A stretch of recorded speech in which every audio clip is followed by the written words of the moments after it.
कांग्रेस के, कैसे अब आगे की जो चुनाव होने वाले हैं उसमें क्या जनता धीरे धीरे जागरूक हो रही है, आप ये कहना चाहेंगे इसलिए बीजेपी? नहीं नहीं नहीं, मैं क्या कहना चाहूँगा, मुझे बोलने दीजिए। मैं सिर्फ ये कहना चाहता हूँ कि जो 2 सीटें आप बीजेपी की जीती हुई बता रहे हैं, उनमें एक पे मार्जिन 1,000 वोट का है और दूसरे पे तकरीबन इतना का, ये 2, 2.5, 3 हज़ार का, और वो व्यक्ति कल तक कांग्रेस में थे। आज मैं मध्य प्रदेश की बात कर रहा हूँ।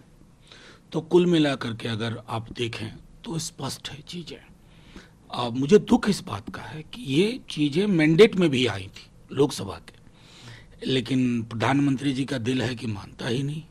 प्रधानमंत्री जी स्वीकार ही नहीं कर पा रहे हैं कि अब की बार 400 पार से 240 के लाले पड़ चुके हैं। तो और किसी बात की मुझे उम्मीद नहीं है। मैं चाहता हूं कि गवर्नेंस जो फ्रॉम नाउ ऑनवर्ड्स सामूहिकता की हो, लोक सरोकार के मुद्दों पर बात करिए, रेटोरिकल चीज़ों से नीचे उतरिए। सबसे विकराल समस्या बेरोजगारी है, उस पर बात करिए। आप उस पर करते ही नहीं है। सामाजिक सौहार्द आप उस पर करते ही नहीं है। मणिपुर आप उस पर करते ही नहीं है। चाइना बॉर्डर आप उस पर करते ही नहीं है। जम्मू कश्मीर के हालात आप उस पर बात करते ही नहीं। तो चाहे मैंडेट हो लोकसभा का और ये मैंडेट हो, साझा स्वरूप देखिएगा तो एक व्यक्ति के व्यक्तिवादी विमर्श को झटका है। लेकिन बीजेपी बंगाल के मजुमदार वो इस बात को कह रहे हैं कि हमने चुनाव आयोग से इस बात की शिकायत की है कि कई बूथों पर बीजेपी को 3 वोट मिले, 4 वोट मिले। एक तरीके से आरोप लगाने की कोशिश कर रहे हैं। नहीं नहीं, वोट ही नहीं होगा तो 3 वोट 4 वोट से ज्यादा कहाँ मिलेगा? ये तो तीनों सीटें आपकी थी, 4 में से 3 क्यों हारे? मतलब आत्मचिंतन करना चाहिए ना। 3 ही लोगों ने डिसाइड किया होगा, वो भी रिग्रेट करेंगे। अगली बार हो सकता है 3 भी ना आए।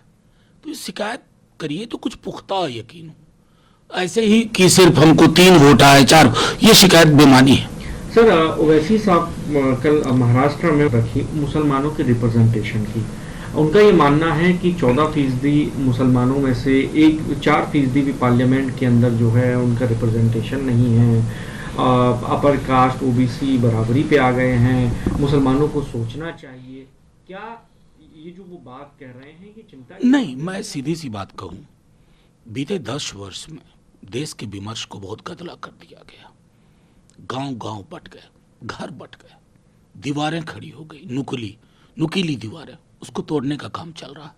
टूटेगा। मैं ओवैसी साहब से बस इतना कहना चाहता हूँ, ये सारी चीज़ें होंगी, थोड़ा इंतज़ार करिए, धैर्य रखिए, और हाँ, उनकी स्क्रिप्ट को मजबूत मत करिए। आप देखेंगे बहुत जल्द हमारे पार्लियामेंट का, हमारे लेजिस्लेटिव असेंबलीज का कैरेक्टर रिप्रेजेंटेटिव होगा। लेकिन जिस तरह का पोलराइजेशन का माहौल कर दिया था, भाई भाई से बात नहीं कर पा रहा, क्या कर दिया इस देश को, तो उसको मलहम की जरूरत है।